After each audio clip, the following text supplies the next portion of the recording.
Deathkind, the better half. This particular dog didn't look like Soren at all. She had the build of a Rottweiler, but she was white and had blue eyes. I wished right then that I could keep her. I'd been told that the Hardhounds could find anyone a Soulseer requested. I intended to find out how true that statement was. I gazed into Delta's eyes and allowed her to read my mind. Her eyes glowed as she attempted to locate Eric. She bounded out of my car and took off running. I turned my car on and followed. It didn't matter that she was miles ahead of me. She left a bright blue trail. 20 minutes later, I caught up with Delta.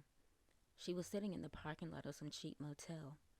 Before I could turn my lights off, the door of one of the units opened and some woman walked out. For a moment, I thought maybe Delta's tracking skills weren't too great. Eric sure as hell wasn't a she, but Delta followed the chick and growled at her. I slouched down in my seat as the woman came closer. There was a pink sedan parked right beside me that she was heading to.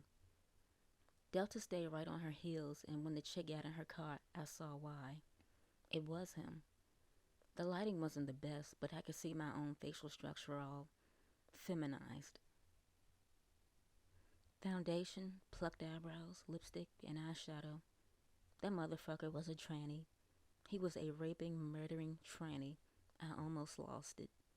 The devil on my shoulder told me to get out of my car and beat the living shit out of his ass, but I couldn't do that. I couldn't risk making myself look guilty. Nothing was making any sense, but I had to piece it together. Delta barked when Eric pulled out of the parking lot. Follow him, I said, and off she ran. I stayed in the parking lot for 10 minutes. I didn't want to follow too closely and risk being spotted.